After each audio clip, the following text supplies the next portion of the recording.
প্রচণ্ড বৃষ্টি হচ্ছিল বাইরে সকালবেলা, তবু চলে এসেছি বাপের বাড়ি। এই যে দেখতেই পাচ্ছ আমার দাদারা এখানে হব্বুসি করেছে কদিন ধরে, আজকে লাস্ট, আজকে ঘাট কাজ।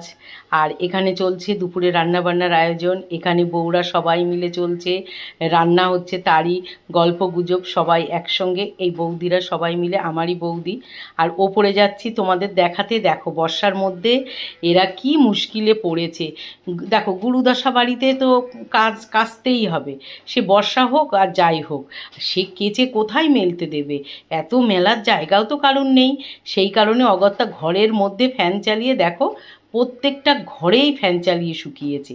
এবার দেখাচ্ছি তোমাদের আমার মেজদার ঘর, ওটা তো আমি আমার শেষদার ঘর দেখালাম, মানে প্রত্যেকটা আমার 4 ভাই, কিন্তু এই যে দাদাদের কি সমস্যা, কিন্তু কিচ্ছু করার নেই, এটা নিয়ম, এটা করতেই হবে, আর এইভাবেই শোকাতে হবে।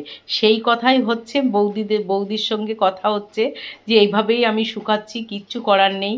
কিছু জিনিস মেশিনে দিচ্ছি, মেশিনেও শুকিয়ে যাচ্ছে যতটা, আবার কিছু জিনিস হাতেও কাচতে হচ্ছে তাদের।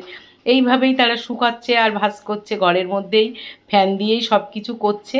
ও মা ওপর থেকে দেখতে পারবে, কি করবে বলো। তারপরে দুপুরে খাওয়া দাওয়া করে দাদারা হব্বুসি করেছে, তারপরে আমরা খাওয়া দাওয়া করেছি করে। এটা আমার মার ঘর ছিল, জানো তো, ছিল, এখন অতীত হয়ে গেছে না গো, আমরাও এরকম অতীত হয়ে যাব একদিন। আর সেই ঘরে বসে একটু মাকে মনে করছি, আর নিরিবিলি মানে মনে হচ্ছে প্রত্যেকটা কোনায় কোনায় আমার মা আছে। সেই কারণেই আমি এই ঘরে বসে মার কথাই মনে করছি মাকে। আর তো কিছু না, দেখো আমরা কর্মব্যস্ত জীবন, কিছুদিন পরে কিন্তু সব আমরা হয়তো মনে থাকবে, কিন্তু মুখে বলার মতন সময় আর পাবো না।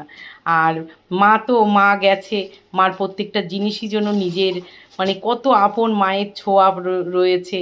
আমরাও যাব, এটাই ভবিতব্য, আর সেটা নিয়েই আমাদের চলতে হবে। তবু আমার মা প্রচুর বয়সে গেছে, কোনো রোগ ছিল না, শুধু জাস্ট বয়সজনিত কারণে উনি চলে গেছে, ওনার আদার্স কোনো রোগ ছিল না।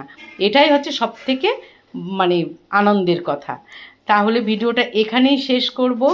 ভালো লাগলে, মানে আগে জিজ্ঞাসা করছি তোমাদের কেমন লাগলো ভিডিওটা, ভালো লাগলে অবশ্যই লাইক কমেন্ট শেয়ার করো, আর সাবস্ক্রাইব করতে একদম ভুলো না। আবার দেখা